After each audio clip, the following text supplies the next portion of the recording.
ಇನ್ನು ಉತ್ತರ ಕರ್ನಾಟಕದಲ್ಲಿ ಕಳಸಾ ಬಂಡೂರಿ ಹಾಗೂ ಮಹದಾಯಿ ಹೋರಾಟ ತೀವ್ರ ಸ್ವರೂಪ ಪಡೆದುಕೊಳ್ತಾ ಇದೆ.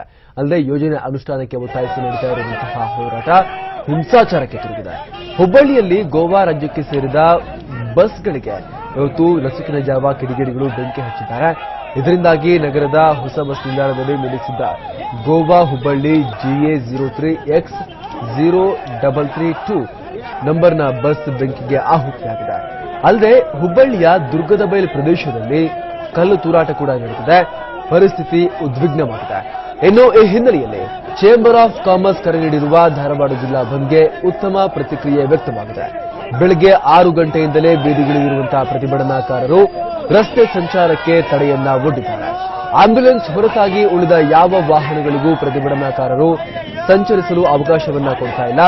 ಇನ್ನು ಬಂದ್ ಹಿನ್ನೆಲೆಯಲ್ಲಿ ಬಸ್, ಆಟೋ ಸಂಚಾರ ಸ್ಥಗಿತವಾಗಿದೆ. ಹೀಗಾಗಿ ಹುಬ್ಬಳ್ಳಿ ಬಸ್ ಸ್ಟ್ಯಾಂಡ್ ಸೇರಿದಂತೆ ವಿವಿಧ ಬಸ್ ನಿಲ್ದಾಣಗಳಲ್ಲಿ ಪ್ರಯಾಣಿಕರು